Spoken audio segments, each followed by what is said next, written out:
Why is the yarmulke on the head?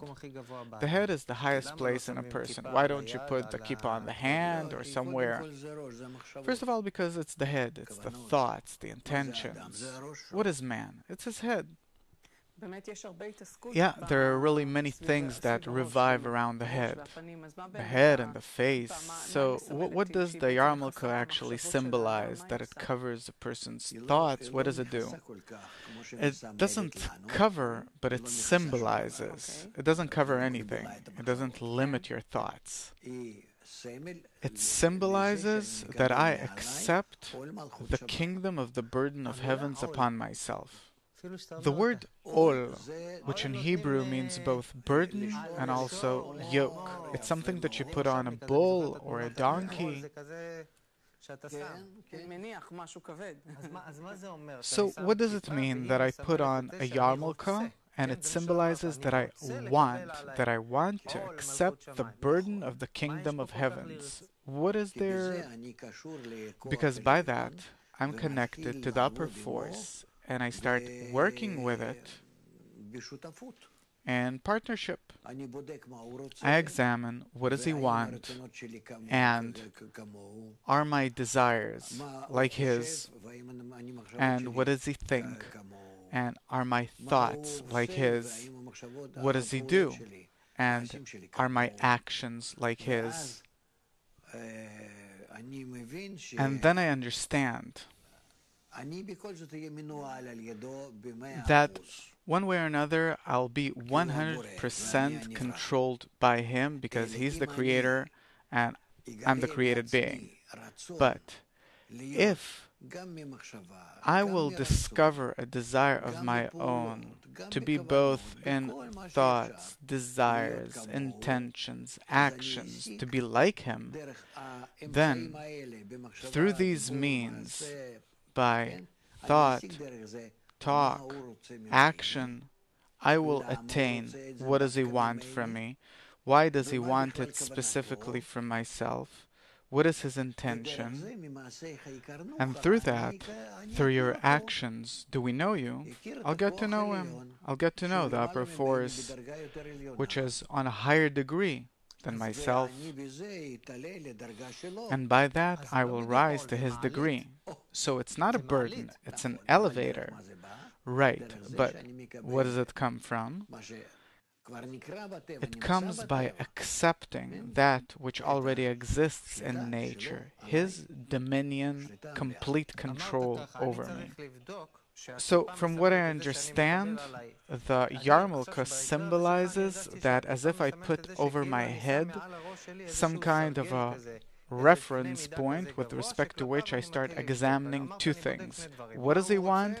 And are my desires similar to his? What does he think? Do I think like him? You remember the donkey? My grandfather had a donkey. Great. So he put the ol, the yoke, or the burden on him. And the reins, yes. So the ol is on the head and the reins to the right or to the left, and I want it to be precisely over me.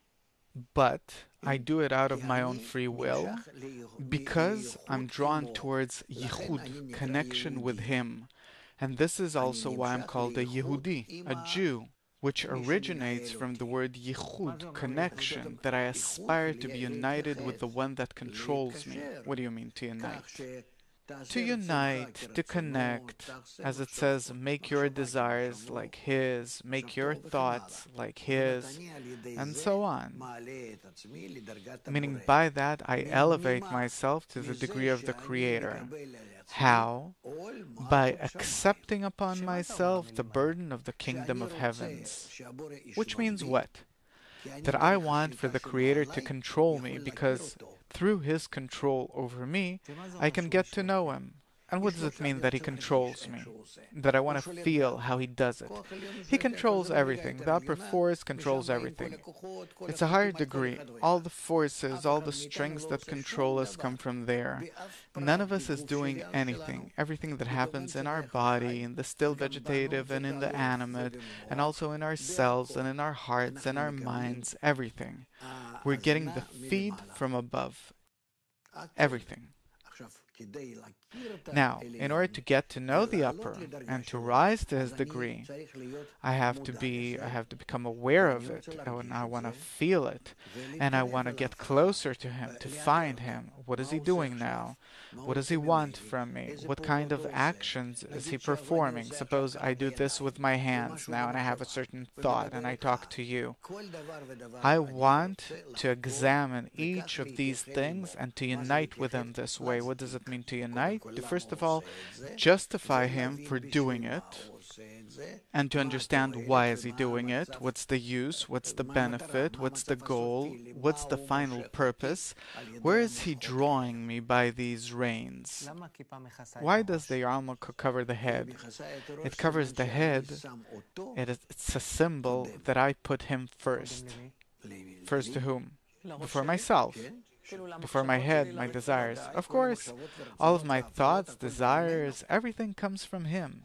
Everything that I do, it comes from him. Mister, I'm asking you, where does your desire suddenly come from? I don't know. It's true that you don't know. Where do you suddenly get a certain thought from? I don't know. It simply comes. Yeah, it comes. That's how it is. Where does it come from? With the wind. So where does it come from? From a higher degree. Because we're in a general system. The higher degree works on the lower degree, influences the lower degree. It all works according to the different degrees, and by identifying that someone's operating me, and by identifying with him, reaching his degree, then I see how it works. I was on a lower degree, I was operated on a lower degree, now I ascended, and I understand how the operator works. So I unite with the Creator on his degree, and I see Michael down below, the way he is being operated. It's interesting to see myself from above, how you're operated on the degree of the donkey, by or from the human degree.